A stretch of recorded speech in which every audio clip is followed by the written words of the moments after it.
Hello students, welcome to E-Class of Political Science. My name is Rohtas Kumar, Head of the Department, Government College for Girls, Chica Kaithal. तो आज का जो हमारा topic है directive principle of state policy, यानी राज्य नीति के निर्देशक तत्व। तो आज हम आपसे राज्य नीति के निर्देशक तत्व के बारे में बात करेंगे। जो राज्य नीति के निर्देशक तत्व है, एग्जाम पॉइंट ऑफ व्यू से जो कॉम्पिटिटिव एग्जाम है, इनसे कई बार जो क्वेश्चन है वो पुट किए जाते हैं। मैं बीच बीच में उसके बारे में भी आपसे बात करता रहूँगा कि डायरेक्टिव प्रिंसिपल ऑफ जो स्टेट पॉलिसी है, उनसे कौन सा जो इम्पोर्टेंट है क्वेश्चन वो एग्जाम के लिए ज़रूरी है।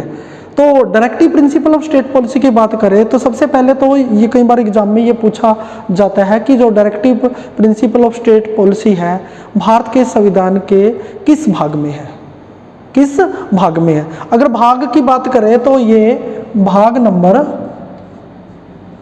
4 में दिए गए हैं। भाग नंबर 4 के अंदर directive principle of state policy को दिया गया है। अगर कई बार आपसे ये अनुच्छेद भी पूछा जा सकता है कि डायरेक्टिव प्रिंसिपल ऑफ जो स्टेट पॉलिसी है वो किस अनुच्छेद में है। अगर अनुच्छेद की बात करें, अनुच्छेद की बात करें तो ये 36 से लेकर 51 तक ये दिए गए हैं।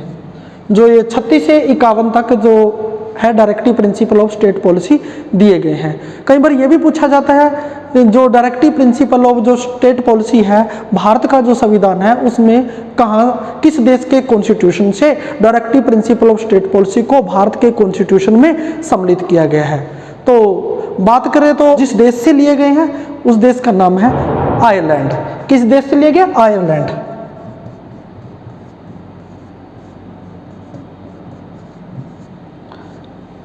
तो ये आयरलैंड के कॉन्स्टिट्यूशन से भारत के जो कॉन्स्टिट्यूशन है उसमें लिए गए हैं। जैसे कि भारत का जो संविधान है उसकी जो उद्देशिका है उसमें स्पष्ट कर दिया गया है कि प्रत्येक व्यक्ति को समानता मिलेगी, प्रत्येक व्यक्ति को स्वतंत्रता मिलेगी, प्रत्येक व्यक्ति को न्याय मिलेगा और लोगों को सामाजिक, आर्थिक और राजनीतिक जो न्याय है वो लोगों को मिलेगा। इस बात की जो गारंटी है वो भारत का जो कॉन्स्टिट्यूशन है वो देता है। कोई भी जो पॉलिसी बनाएगी राज्य की सरकार या केंद्र की सरकार, तो वो नीति जो निर्देशक तत्व है उनको सम्मिलित करेगी। यानी हमारे देश का जो संविधान है उसमें स्पष्ट कर दिया गया है कि भारत क्या है, एक लोक कल्याणकारी राज्य होगा। प्रत्येक व्यक्ति को सामाजिक, आर्थिक और राजनीतिक न्याय मिलेगा। जहाँ जो हमारे मौलिक अधिकार है उनके द्वारा हमें राजनीतिक जो अधिकार है वो प्राप्त होते हैं। जो हमारे आर्थिक और जो सामाजिक अधिकार है उसकी कमी को पूरा कौन करेगा? Directive principle of state policy, यानी जो राज्य नीति के निर्देशक तत्व है उससे भारत कैसा राष्ट्र बनेगा? एक लोक कल्याणकारी राज्य बनेगा। लोक कल्याणकारी के राज्य के साथ साथ में जो लोगों का सामाजिक विकास है, लोगों का आर्थिक विकास है, वो किससे होगा? Directive principle of state policy से लोगों का कल्याण होगा। तो आज हम आपसे directive principle of state policy का जो वर्गीकरण है उसकी पहले हम बात करते हैं। वैसे तो इसका कोई निश्चित रूप से भारत का कॉन्स्टिट्यूशन में कोई भी जो वर्गीकरण है ठीक ढंग से नहीं किया गया राज्य नीति के निर्देशक तत्वों का, लेकिन हमने क्या है कि अपनी सुविधा की दृष्टि से इनको कुछ भागों में बांट लेते हैं। पहले जैसे हम बात करते हैं जैसे समाजवादी नीति निर्देशक तत्व।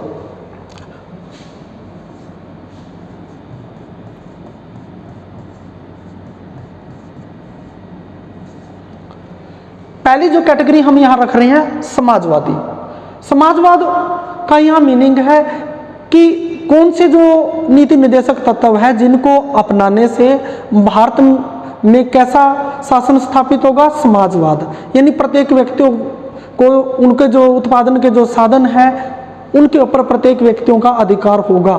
भारत में कौन कौन से जो वो अनुच्छेद हैं जिनमें नीति निर्देशक तत्वों में स्पष्ट कर दिया गया है कि भारत में एक समाजवाद की जो स्थापना होगी, भारत में लोक कल्याणकारी राज्य की स्थापना होगी, वो कौन से नीति निर्देशक तत्वों में लिख दिया गया है। अब उनके बारे में आपसे बात करेंगे। समाजवादी कौन कौन से हैं? अगर हम बात करें आर्टिकल 38 क्लोज 2,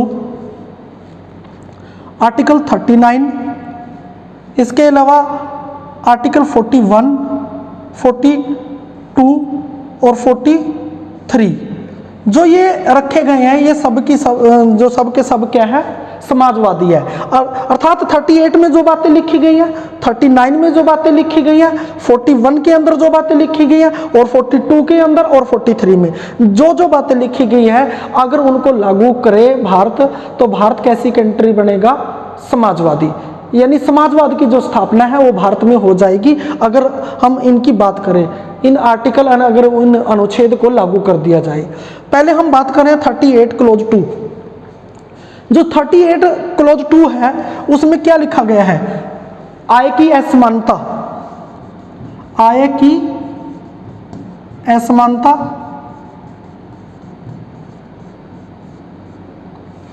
आय की असमानता को कम करने का प्रयत्न किया जाएगा। यानी हमारा जो भारत देश है, भारत में क्या है, लोगों की जो आय की जो असमानता है वो काफ़ी ज़्यादा है। 39 की बात करते हैं, 39 में क्या क्या कहा गया है। आर्टिकल जो 39 है उसमें कहा गया है कि प्रत्येक जो व्यक्ति है उसको अपनी जो जीविका है उसको कमाने का उसको अधिकार होगा। यानी प्रत्येक व्यक्ति है अपनी जीविका कमाने के लिए कोई भी वो काम कर सकता है, रोजगार कर सकता है। आर्टिकल 39 में ये बात स्पष्ट कर दी गई है। जो आर्टिकल जो 39 है उसकी दूसरी जो इम्पोर्टेंट बात है, इसमें कहा गया है स्त्री और जो पुरुष है उनको एक जैसा जो कार्य करने के लिए बराबर का जो वेतन है वो दिया जाएगा। हमारे देश में क्या है कि जो स्त्री और जो पुरुष है उनको एक जैसे कार्य के लिए अलग अलग वेतन दिया जाता है, तो ये इसको हम कहेंगे जेंडर डिस्क्रिमिनेशन है, यानी उनके साथ भेदभाव है स्त्रियों के साथ। लेकिन यहाँ पर directive principle of state policy में आर्टिकल 39 में ये बात स्पष्ट कर दिया गई है कि स्त्री और पुरुष अगर वो एक जैसा कार्य करते हैं तो उनके साथ किसी भी प्रकार का जो डिस्क्रिमिनेशन है वो यहाँ नहीं किया जा सकता। जो तीसरी बात जो अलग कही गई है इसके अंदर, हमारे देश के जो भौतिक साधन है उनका जो वितरण है वो इस ढंग से किया जाएगा कि प्रत्येक व्यक्ति तक उनकी पहुंच हो सके। अर्थात जो देश के जो भौतिक साधन है वो केवल कुछ व्यक्तियों तक सीमित नहीं होंगे, उनकी जो पहुंच है समाज का जो हर वर्ग है उस तक उनकी पहुंच होगी। आर्टिकल 39 में ये सारी चीजें स्पष्ट कर दी गई है। उसके बाद हम बात करते हैं आर्टिकल 41 जो क्लोज आर्टिकल है उसके अंदर क्या बात कही गई है। इसमें स्पष्ट किया गया है यानी बेकारी, बीमारी और बुढ़ापा और अंगहीन होने की दशा में जो राज्य की हमारी सरकार है वो जितनी भी सहायता व्यक्ति की कर सकती है, जितनी सहायता करने के लिए वो समर्थ है तो वो सहायता करेगी। यानी बेकारी में भी, बीमारी में भी और बुढ़ापा में। अगर हम अपने हरियाणा राज्य की बात कर ले तो हमारे यहाँ के बीमारी के लिए क्या, लोगों के लिए क्या है, गवर्नमेंट हॉस्पिटल खोल रखे हैं। तो यहाँ पर गरीब जो व्यक्ति हैं उनको मुफ्त इलाज है हॉस्पिटल में मिलता है। अगर वो सरकारी हॉस्पिटल में चाहे तो वो अपना इलाज है वो करवा सकते हैं। ये कहाँ से प्रेरणा इस बात की मिलती है हरियाणा की सरकार को कि हमें ये काम करना चाहिए? वो प्रेरणा कहाँ से मिली है? Directive principle of state policy में। डायरेक्टिव प्रिंसिपल में जो बात कही गई है उसको हरियाणा सरकार ने अडॉप्ट कर लिया है। यानी हमारे यहाँ जो गवर्नमेंट हॉस्पिटल खोले गए हैं वो डायरेक्टिव प्रिंसिपल ऑफ जो स्टेट पॉलिसी है उससे प्रेरणा लेकर ये हॉस्पिटल खोले गए हैं। अगर दूसरी बात करें, हम बात कर रहे थे जैसे कि बेकारी, बीमारी और बुढ़ापा, तो बुढ़ापा में क्या कर रखा है हमारे हरियाणा राज्य है उसकी जो सरकार है उसने बुढ़ापा पेंशन है वो नागरिकों को दे रही है। तो बुढ़ापा पेंशन जो दे रही है इसका मतलब है आर्थिक जो सुरक्षा है लोगों को मिल रही है कि सरकार के द्वारा। ये बात कहाँ की गई है? आर्टिकल 41 में कही गई है, हरियाणा सरकार ने इसको अडॉप्ट कर लिया है। तो अगली जो बात कर रहे हैं हम आर्टिकल 42। आर्टिकल 42 में क्या कहा गया है कि इसमें क्या है कि जो मैटरनिटी जो फैसिलिटी है वो मिलेगी स्त्रियों के लिए। जो मैटरनिटी जो फैसिलिटी होती है, जो प्रसूति सहायता कहते हैं हम इसको हिंदी में, प्रसूति सहायता की जो सहायता है वो कौन करेगी? हरियाणा राज्य की जो सरकार है वो भी हमारी सरकार। वो प्रेरणा कहाँ से मिली? Directive principle of state policy से। हमारे यहाँ क्या कर रखा है वीमेन के लिए, अगर वो गवर्नमेंट जॉब में है तो उसको क्या मिलती है? मैटरनिटी अवकाश मिलता है। तो ये मैटरनिटी जो अवकाश की जो व्यवस्था कर रखी है हम उसको directive principle of state policy में भी इसके बात का जिक्र किया गया है। जैसे हम पहले ही बात कर चुके हैं, जो directive principle of state policy होते हैं किसी राज्य की जो सरकार होती है उसकी सफलता को जांचने का मापदंड है, पैमाना है, वो directive principle of state policy है। जितनी बातें यहाँ पर लिखी गई है, अगर उस राज्य की सरकार उन सभी बातों को लागू करती है तो वो सरकार अच्छी है। जो उन बातों में से किसी भी बात को लागू नहीं कर रही तो वो सरकार अच्छी नहीं है। यानी आने वाला जो इलेक्शन होता है उसमें क्या है, उस सरकार को जो नागरिक है मत के द्वारा उस सरकार को ही बदल देते हैं, क्योंकि उस सरकार ने लोगों के लिए काम किया ही नहीं है। तो आगे हम बात करते हैं आर्टिकल जो 43 है।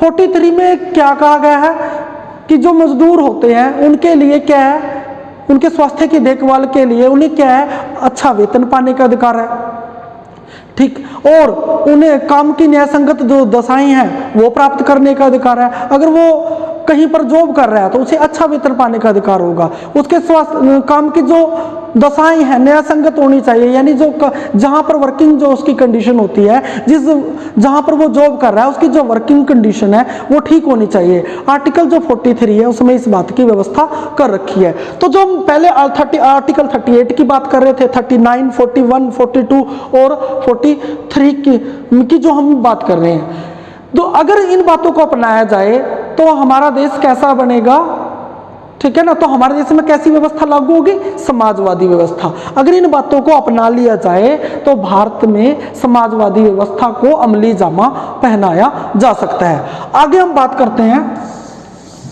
जो अगली जो कैटेगरी हमने बनाई है, दूसरी कैटेगरी जिसको बोलते हैं गांधीवादी सिद्धांत।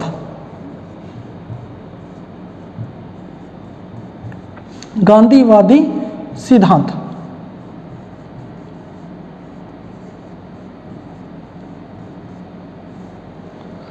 यहाँ महात्मा गांधी जी ने जो भी बातें कही गई हैं उनको हमारे जो संविधान निर्माता थे उन्होंने यहाँ पर उसको सम्मिलित कर लिया। अगर उन बातों को अपनाएंगे तो हमारे देश में कैसी व्यवस्था का जन्म होगा, गांधीवादी।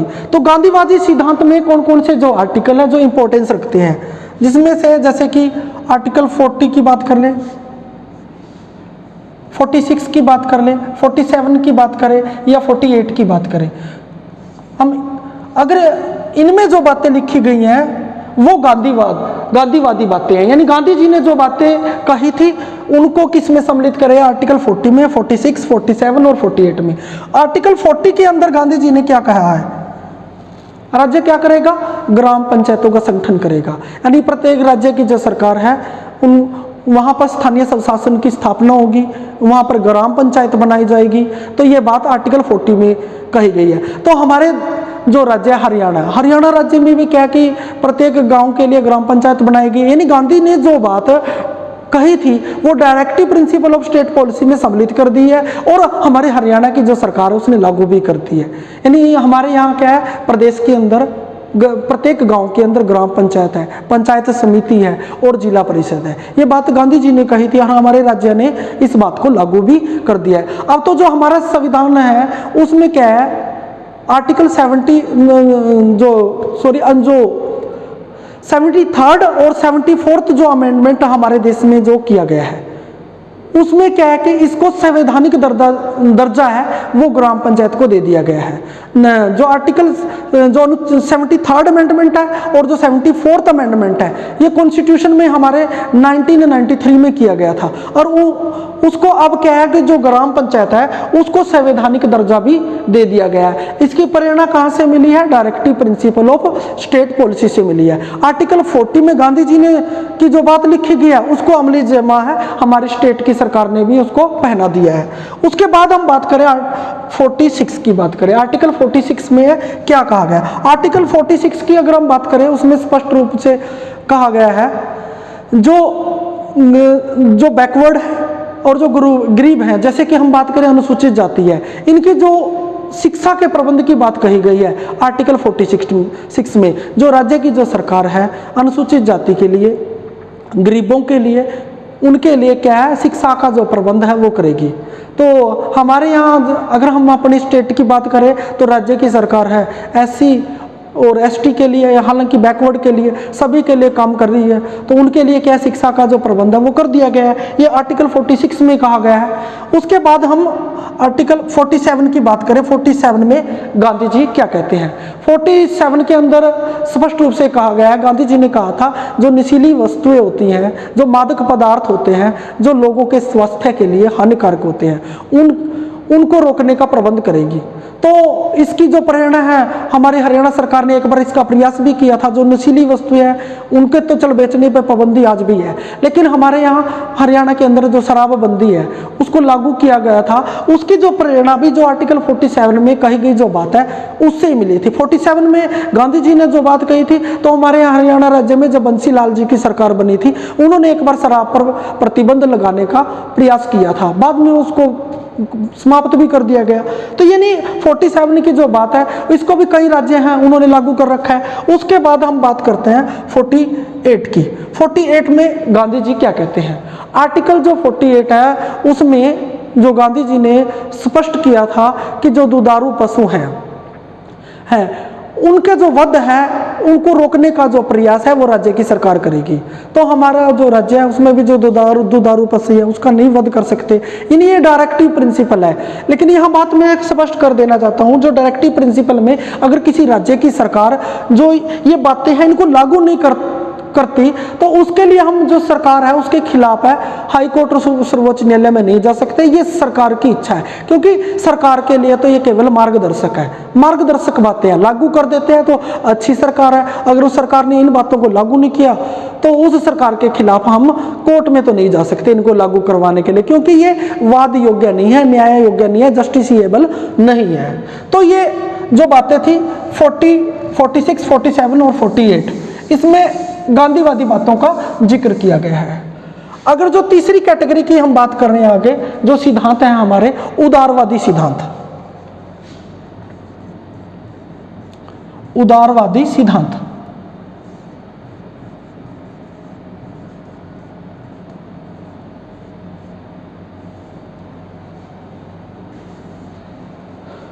जो उदारवादी जो सिद्धांत हैं, अगर इनको लागू कर दिया जाए तो किस पॉलिसी को बढ़ावा मिलेगा? लिबरल पॉलिसी को, यानी उदारवादी को। इसमें कौन कौन से आर्टिकल आते हैं? आर्टिकल जैसे 44 है, ये उदारवादी इसमें उदारवादी बातें कहेगी आर्टिकल 44 के अंदर। उसके बाद आर्टिकल 45 है, आर्टिकल 47 और 48, इसमें जो भी बातें कही गई हैं अगर उनको लागू करेंगे तो उदारवादी जो सिद्धांत है वो लागू होंगे। आर्टिकल 40, पहले हम बात करते हैं आर्टिकल 44 में क्या बात कही गई है। आर्टिकल 44 में स्पष्ट कर दिया गया है कि सभी नागरिक हैं उनके ऊपर समान व्यवहार संहिता लागू होगी, यानी सबके साथ समान व्यवहार होगा, समान व्यवहार संहिता लागू होगी। प्रत्येक राज्य है जो अपने नागरिकों हैं उनके साथ समान व्यवहार के लिए नियम बनाता है। तो आर्टिकल 44 में समान व्यवहार की बात कही गई है। उसके बाद आर्टिकल 45 की बात कर लेते हैं। आर्टिकल 45 में कहा गया है संविधान के जो लागू होने के 10 वर्षों के अंदर अंदर 14 साल तक के बच्चों के लिए शिक्षा की जो व्यवस्था है वो की जाएगी। ये बात आर्टिकल 45 में की गई है। बाद में इसमें संशोधन भी हुआ, संशोधन करके जो एज है, एज ग्रुप है 0 से जो 6 है, 0 से 6 से नीचे आयु के जो बच्चे हैं उनके लिए भी जो शिक्षा की जो व्यवस्था है वो आर्टिकल 45 के द्वारा कर दी गई है, यानी 0 से 6 वाले भी उसी दायरे में आते हैं। तो हमारे देश का जो 86वां जो संवैधानिक संशोधन 2002 में किया गया था, जिसमें अब इसको क्या है मौलिक अधिकारों की श्रेणी में भी शामिल कर दिया गया है, यानी जो 6 से लेकर 14 साल तक के बच्चे हैं उनकी जो शिक्षा का प्रबंध है वो राज्य की सरकार करेगी। अगर वो राज्य की सरकार उनकी शिक्षा का प्रबंध नहीं करती तो उसके लिए हाईकोर्ट और सर्वोच्च न्यायालय भी जा सकते हैं, क्योंकि इसको मौलिक अधिकारों में सम्मिलित कर दिया गया है। हम जो ये डायरेक्टिव प्रिंसिपल है इनको लागू करवाने के लिए तो नहीं जा सकते, न्यायालय के अंदर, क्योंकि जस्टिसिएबल नहीं है। लेकिन अब क्या है कि जो आर्टिकल 45 की जो व्यवस्था है, इसको क्या है मौलिक अधिकारों वाले अध्याय में भी शामिल कर लिया है। वहां पर आर्टिकल जो 21 क्या है उसमें लिख दिया गया है शिक्षा का अधिकार। तो लोगों को अब अधिकार मिल गया है। 6 से 14 साल के बच्चों की जो व्यवस्था शिक्षा की व्यवस्था है राज्य की सरकार को बिल्कुल करनी पड़ेगी। उसके बाद हम बात करते हैं आर्टिकल जो 47 है। 47 में क्या कहा गया है, लोगों का जो जीवन स्तर है, जो उनका आहार स्तर है, यानी उनका जो जीवन स्तर है, जो उनका आहार स्तर है, उनको पौष्टिक भोजन मिलेगा।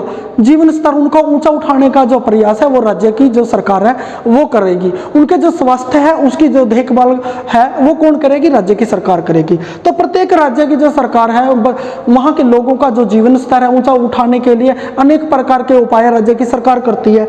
अगर राज्य की सरकार इस प्रकार के सारे प्रयास कर रही है तो वो सरकार अच्छी है, क्योंकि जो ये डायरेक्टिव प्रिंसिपल है ये एक सरकार की सफलता को जांचने की कसौटी भी है। तो आर्टिकल 47 के अंदर बात कही गई है, लोगों का स्वास्थ्य है, जीवन स्तर है, आहार स्तर है, उसका ऊंचा उठाने का जो प्रयास है वो राज्य की सरकार के द्वारा किया जाएगा। ये डायरेक्टिव है किसके लिए, स्टेट के लिए। स्टेट इनको लागू करे या ना करे ये स्टेट की इच्छा पर छोड़ दिया गया है।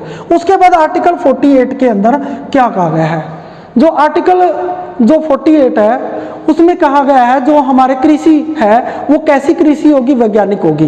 यानी कि हमारी जो कृषि है उसमें क्या है, वैज्ञानिक साधनों का इस्तेमाल किया जाएगा। वैज्ञानिक जो साधन होते हैं उससे क्या है, हमारी जो पैदावार है उसको बढ़ाने में मदद मिलती है। जो वैज्ञानिक साधन होते हैं, इंस्ट्रूमेंट होते हैं, पहले हमारे देश में क्या था, जो प्राचीन जो खेती के जो तरीके हैं उसको इस्तेमाल किया जाता था। लेकिन यहाँ डायरेक्टिव प्रिंसिपल में आर्टिकल 48 में लिख दिया गया है कि हमारे यहाँ वैज्ञानिक खेती होगी।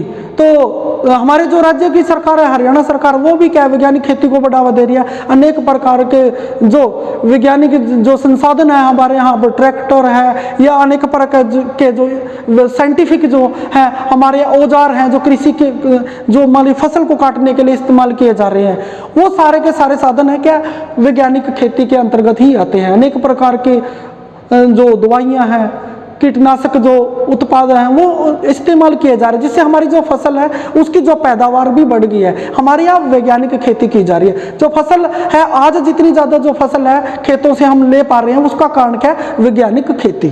तो आर्टिकल 44, 45 और 47 और 48 क्या है, ये उदारवादी हैं। अगर इनको लागू कर दे हैं तो हमारे यहाँ उदारवादी सिद्धांतों को कायम करने में मदद मिलती है। तो ये तीसरी कैटेगरी है, उदारवादी सिद्धांत। हम जो चौथी कैटेगरी है जो अपनी सुविधा के लिए हमने बनाई है, विदेश संबंधों संबंधी सिद्धांत।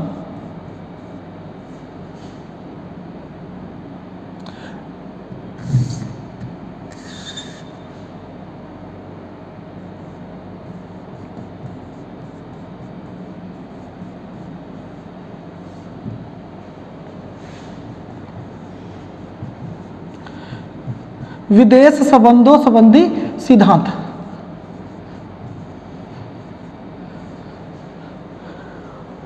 जो आगे हमने जो कैटेगरी बनाई है विदेश संबंधों संबंधी सिद्धांत, इसमें अगर हम बात करें तो इसमें सबसे पहले तो आर्टिकल जो 51 है उसमें क्या बात कही गई है। आर्टिकल जो 51 है, आर्टिकल 51 में कहा गया है जो अंतर्राष्ट्रीय जो संबंध है उनको बढ़ावा देने का जो प्रयास है वो भारत करेगा। अंतर्राष्ट्रीय जो संबंध है यानी दूसरे देशों के साथ जो हमारे संबंध है उनका जो संचालन कैसा होगा कि उसको जो बढ़ावा देने का जो प्रयास है वो किया जाएगा। अंतर्राष्ट्रीय संबंध हमारे भारत क्या देगा, अंतर्राष्ट्रीय शांति को बढ़ावा देगा।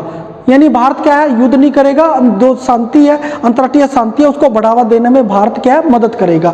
ये क्या क्या विदेश संबंधों संबंधी जो सिद्धांत है उसमें ये बात स्पष्ट कर दी। और इसके अंदर जो अन्य जो बात कही गई है, जो अंतर्राष्ट्रीय जो झगड़े हैं उनका जो निपटारा है वो पंच फैसलों के आधार पर होगा। यानी जो अंतर्राष्ट्रीय झगड़े होते हैं भारत का यानी किसी कंट्री के साथ अगर युद्ध होता है तो उनका जो फैसला है अंतर्राष्ट्रीय जो अगर पंच फैसले है, अगर देश है कई देश हैं अगर वो उस युद्ध को विराम देने के लिए अगर पंच फैसला कोई करे तो भारत क्या है उस बात को भी मानेगा।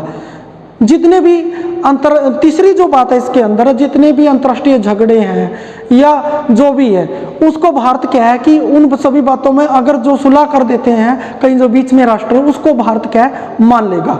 यानी अंतर्राष्ट्रीय जो झगड़े हैं, संधियां हैं, जो समझौते हैं, उनका भारत हमेशा सम्मान करेगा। जितनी भी अंतर्राष्ट्रीय संधियां होंगी वो भारत है जो कंट्री, उसके ऊपर लागू होगी। ये अंतर्राष्ट्रीय जो संबंधों संबंधी जो सिद्धांत है, इसमें ये बातें स्पष्ट कर दी गई है। यानी हमने पहले अभी तक 4 जो कैटेगरी है उसमें उसकी बात की है। पहले हमने समाजवादी सिद्धांतों की बात करी, जिसमें आर्टिकल 38, 39 की बात करी हमने, 41, 42, 43 की बात करी। उसके बाद हमने गांधीवादी सिद्धांतों की बात करी है, और उसके बाद हम उदारवादी सिद्धांतों की बात कर चुके। अब आगे हम बात कर रहे थे अंतर्राष्ट्रीय जो संबंध है या अंतर्राष्ट्रीय संबंधों संबंधी जो विदेश संबंध है, उनके बात कर चुके हैं। 5वीं जो कैटेगरी है उसमें हमने शामिल करे हैं जो मिसलेनियस है, यानी अन्य जो सिद्धांत है वो जो रह गए हैं उनकी बात करते हैं। अन्य सिद्धांत,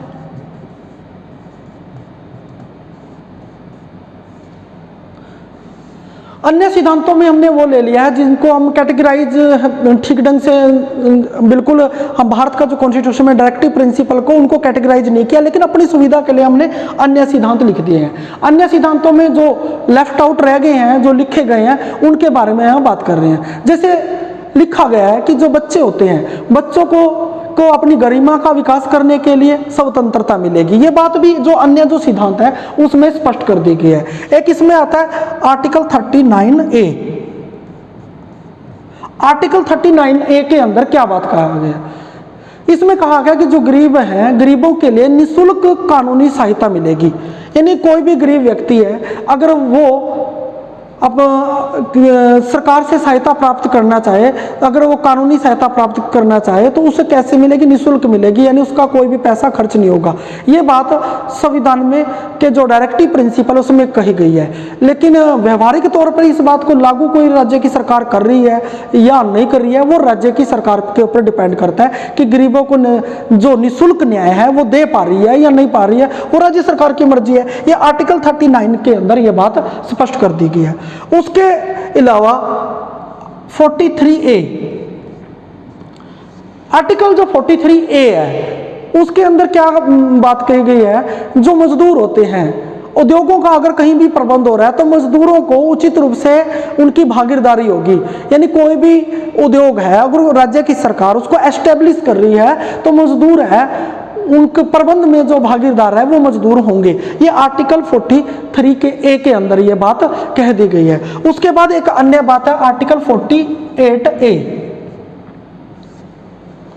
आर्टिकल 48A, आर्टिकल जो 48A है उसमें कहा गया है जो पर्यावरण है उसकी रक्षा की जाएगी, वन्य जीव जंतु है उनकी रक्षा की जाएगी। पर्यावरण की रक्षा की जिम्मेदारी है तो प्रत्येक राज्य की सरकार है, पर्यावरण के लिए अनेक प्रकार के कार्य कर रही है, लेकिन ये राज्य सरकार की इच्छा है पर्यावरण की रक्षा के लिए, जीव जंतुओं की रक्षा के लिए वो किस प्रकार के जो कानून है वो स्टेट के अंदर इंप्लीमेंट करती है, किस प्रकार के वो कानून बनाती है। लेकिन क्या डायरेक्टिव प्रिंसिपल में तो इस बात को स्पष्ट कर दिया गया है। तो अन्य जो सिद्धांत है उसमें 39A, 43A और 48A, तो ये विस्तार से हमने यहाँ पर बात की है directive principle of state policy की बात।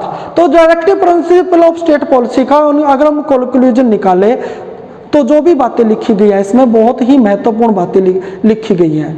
जो directive principle of state policy को अगर MC छागला ने जैसा कहा है कि अगर directive principle of state policy को राज्य के अंदर लागू कर दिया जाए तो हमारा जो देश है वो धरती के ऊपर स्वर्ग बन जाएगा। तो राज्य की सरकार इनको ज़्यादा से ज़्यादा अगर इम्प्लीमेंट करेगी तो निश्चित तौर पर हमारे देश में जो सामाजिक लोकतंत्र है, जो हमारा आर्थिक लोकतंत्र है, उसकी जो मजबूती है वो directive principle of state policy से मिलेगी। जहाँ हमारे देश में जो मौलिक अधिकार नागरिकों को दिए गए हैं उससे क्या होता है कि राजनीतिक लोकतंत्र की स्थापना होती है। लेकिन directive principle of state policy को अगर हम लागू करें तो हमारे देश में कैसे लोकतंत्र की स्थापना होती है? सामाजिक और आर्थिक लोकतंत्र की स्थापना होती है। तो आज हमने यहाँ पर directive principle of state policy के बारे में विस्तार से बात की है। Thank you so much.